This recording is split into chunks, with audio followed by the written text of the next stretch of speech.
I was sitting on my porch, watching the lake glow gold under the sunset, when 3 HOA board members stormed onto my property with clipboards, cameras, and an eviction notice, claiming I didn't belong on the land I inherited.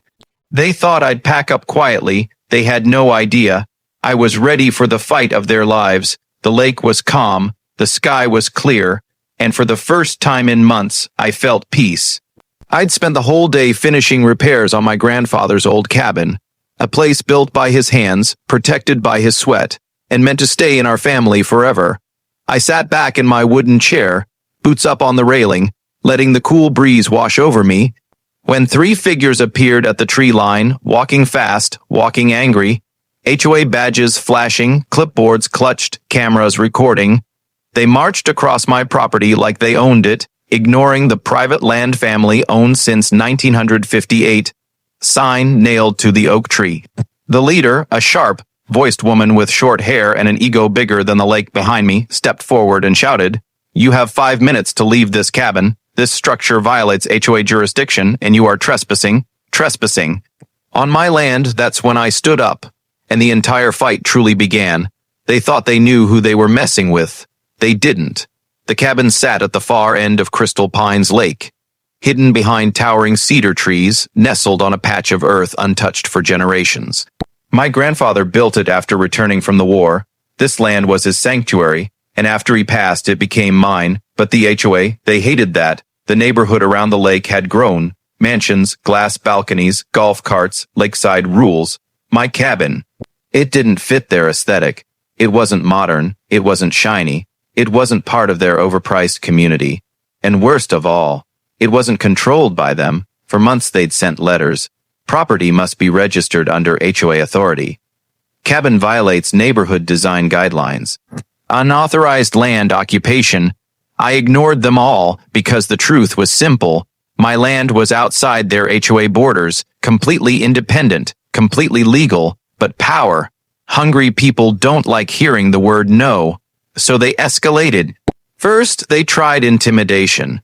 HOA volunteers walked around my cabin taking pictures, pretending to inspect. A board member left pamphlets about acceptable paint colors on my porch. Someone even stuck a "due immediately" bill on my cabin window. I laughed every time, but the HOA didn't. They grew angrier, more desperate, and eventually they made their boldest move yet. They tried to seize the property, not by law, not by vote, not by rights, but by force. It was the evening I was relaxing by the lake, just after finishing repairs on the porch railing, when they arrived like an invading army. 3 board members, matching jackets, 2 phones recording, a binder full of fake violations. The leader stepped forward. "This land is now under HOA review. You are required to vacate immediately while we determine compliance." I stared at her. The wind stopped. The lake stilled. My blood didn't boil. It simply cooled. "Ma'am," I said, "my grandfather built this cabin before most of you were born, before your HOA even existed, and the land deed." She cut me off. "We already contacted the county. We were told there was no clear record of a current owner, so by default, this area is under HOA supervision." I knew immediately what they had done. It was sneaky. But not surprising, they found a filing error, a technical gap in the digital records, and used it as an excuse to claim the land, not legally, just boldly, and boldly is dangerous when used against the wrong person.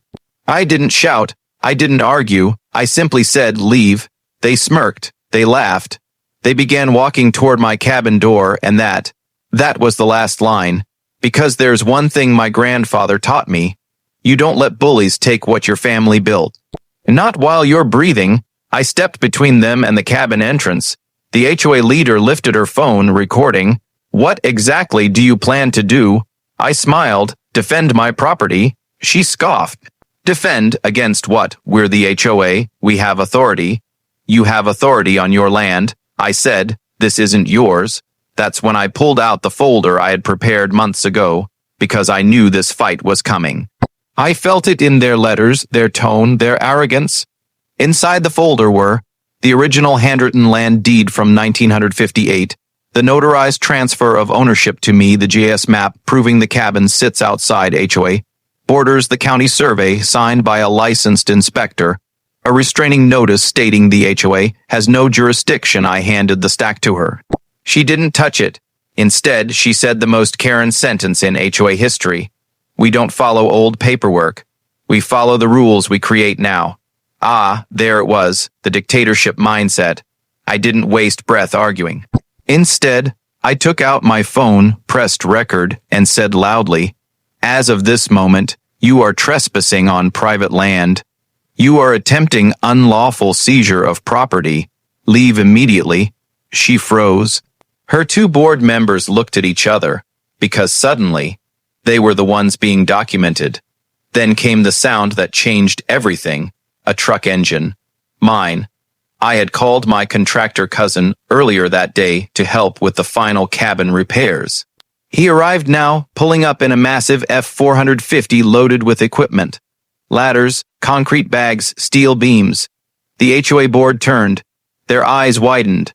My cousin, a former construction supervisor with a build that could lift a canoe with one arm, stepped out and said, "Everything okay here?" The HOA leader stuttered. My cousin looked at the three of them, then looked at me. "You want these folks off your land?"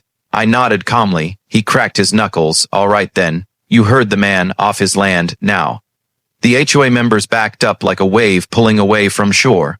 But the leader wasn't done. She pointed her phone at my cousin. "You don't scare me. We're not done. We will return with the county sheriff and the full HOA board."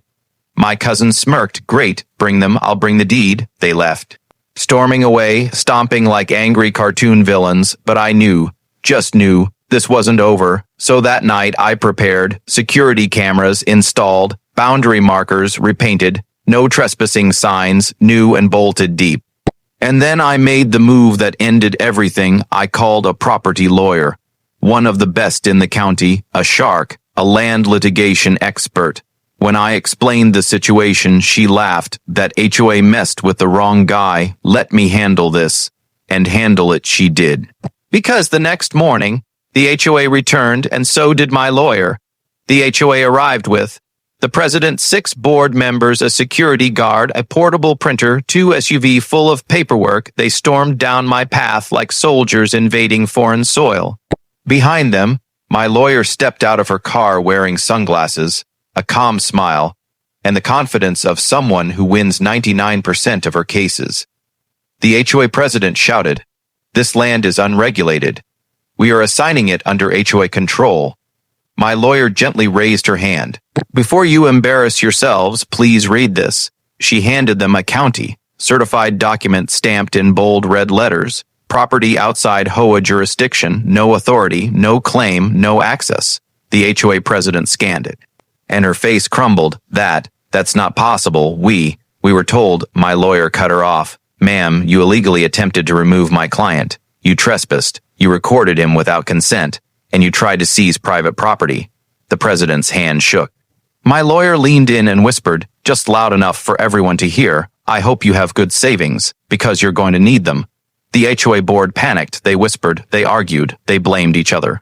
Then came the final blow. My lawyer handed them a packet titled, "Cease and Desist Order HOA Harassment Case #4009, 127. The HOA president dropped into silence. One board member actually stepped away and said, "I'm not losing my house over this. This is his land. He won." And just like that, the HOA entire attack collapsed. They retreated, defeated, speechless, but the story doesn't end there. A week later, the county sent official acknowledgement. Land ownership confirmed, cabin registered as historical family property, HOA permanently barred from any involvement, HOA president fined for unlawful trespassing, and the biggest twist. Half the HOA board resigned after the scandal. Homeowners demanded accountability. People were done with Karen, like authority. As for me, I rebuilt the porch. I restored the cabin. I reinforced the property lines. I added a new sign, "Private land family property HOA not welcome." And every evening when I sit on that porch and watch the sunset blaze across the lake, I smile, because peace isn't given, peace is defended. And sometimes, you win the fight simply by standing your ground. Like, share, and subscribe for more HOA drama. This video is a dramatized, AI-generated story created for entertainment purposes only. Names, characters, and situations are fictional and do not represent any real individuals or events. This content fully complies with YouTube's community guidelines and policies.